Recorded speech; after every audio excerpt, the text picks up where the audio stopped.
नमस्कार दोस्तों, क्या होगा अगर मैं आपको कहूं कि दुनिया के सबसे अमीर आदमी एलन मस्क भारत की जनसंख्या को लेकर बहुत ही ज्यादा चिंतित है। एलन मस्क का कहना है कि जिस तेजी से भारत की जनसंख्या दर नीचे जा रही है, आने वाले समय में भारत को बहुत ही ज्यादा प्रॉब्लम आने वाली है। क्या मस्क की चेतावनी सही है या सिर्फ एक अफवाह है?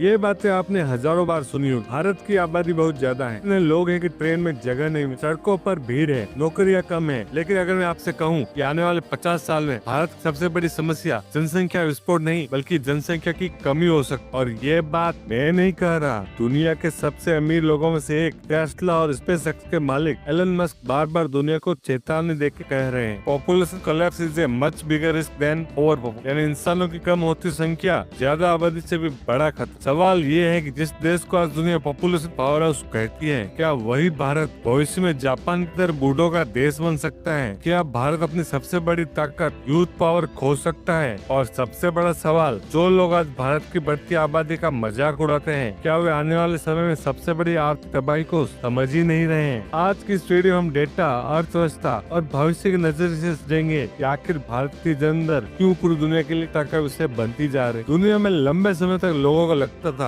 ज्यादा आबादी मतलब ज्यादा संख्या है, लेकिन पिछले 20 सालों में तस्वीर उल्टी हो गई। आज दुनिया के कई विकसित देश के पैदा ही नहीं हो रहे हैं। किसी भी देश की आबादी को स्थिर रखने के लिए एक महिला को औसतन 2.1 बच्चों को जन्म देना होता है, इसे कहते हैं रिप्लेसमेंट रेट। लेकिन जापान लगभग 1.2 पर पहुंच चुका है, दक्षिण कोरिया 0.7 के आसपास, जर्मनी, स्पेन भी संकट में है, और अब भारत भी तेजी से उसी दिशा में बढ़ रहा है। भारत की टोटल फर्टिलिटी रेट जो कभी 5 से ऊपर हुआ करती, अब लगभग रिप्लेसमेंट लेवल के नीचे आ चुकी, यानी कि 1.9 हो चुकी। मतलब आने वाले दशकों में भारत की जनसंख्या बढ़ना धीमा हो जाएगी और फिर एक समय के बाद ये घटने लगे। यही कारण है कि एलन मस्क बार बार कह रहे हैं, यदि लोग बच्चे पैदा नहीं करेंगे तो सभ्यता ही टूट जाएगी। यहाँ एक दिलचस्प सवाल आता है कि अगर लोग कम होंगे तो संसाधन ज्यादा बचेंगे, फिर दिक्कत क्या है? दिक्कत है अर्थव्यवस्था। मान लीजिए आपके गाँव में 100 लोग हैं, में से 60 लोग काम करने वाले, 40 बच्चे या बुजुर्ग। अब अगले 30 साल बाद काम करने वाले सिर्फ 35 रह गए, लेकिन बुजुर्ग बढ़कर 50 हो गए। अब पेंशन कौन देगा? टैक्स कौन देगा? उद्योगों में काम कौन करेगा?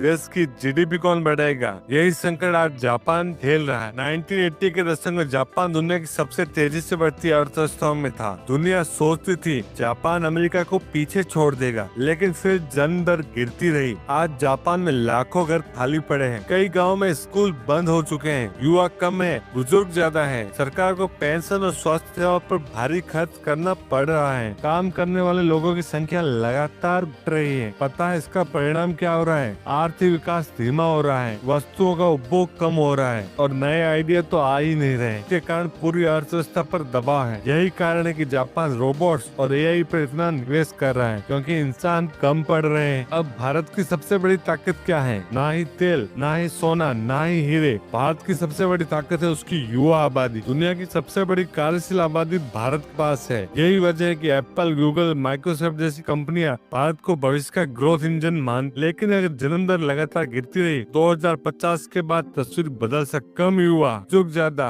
सीधी बात है, टैक्स देने वाले हो जाएंगे कम, सरकारी खर्चा हो जाएगा ज्यादा, और सबसे बड़ा खतरा, भारत अपना डेमोग्राफिक डिविडेंड खो सकता है। आज जो विदेशी कंपनियां भारत में निवेश कर रही है, वे सिर्फ बाजार नहीं देख रही है, वे भारत की युवा वर्कफोर्स देख रही है, और वही कम हो गई तो भारत की प्रतिस्पर्धात्मक ताकत भी कमजोर हो सकती है। यहाँ एक महत्वपूर्ण बात समझिए, भारत अभी जापान नहीं बना है। भारत के पास अभी भी दुनिया की सबसे बड़ी युवा आबादी है। समस्या यह है कि नीतियाँ भविष्य के लिए बनाई जाती, जब संकट दिखाई देने लगे तब तक अक्सर बहुत देर हो चुकी होती है। जापान भी एक दिन में बूढ़ा नहीं हुआ है, उसने भी चेतावनियों को नजरअंदाज किया था। भारत के पास अभी समय है, लेकिन समय हमेशा नहीं रहेगा। तो अगली बार जब कोई कहे भारत में बहुत ज्यादा लोग हैं, तो यह भी याद दिलाइए कि हर बड़ी आबादी समस्या नहीं होती, कई बार वही आबादी देश की सबसे बड़ी आर्थिक ताकत होती। सवाल सिर्फ लोगों की संख्या का नहीं है, सवाल है कितने लोग काम करने वाले हैं, कितने लोग नवाचार कर रहे हैं, कितने लोग टैक्स दे रहे हैं। एलन मस्क चेतावनी सिर्फ भारत के लिए नहीं है, पूरी दुनिया के लिए है, क्योंकि अगर युवा कम होते गए तो आने वाले समय में सबसे बड़ा संकट तेल, युद्ध, पानी या जलवायु परिवर्तन नहीं होगा कि इंसानों की कमी भी हो सकता है। आज भारत की आबादी का मजाक उड़ाने वाले लोग भविष्य में उसी आबादी को भारत की सबसे बड़ी ताकत माने। अब आप ही बताइए, आपके हिसाब से भारत की सबसे बड़ी ताकत क्या है? कि आबादी, की टेक्नोलॉजी, या उसका यंग वर्कफोर्स? कमेंट में जरूर बताएं।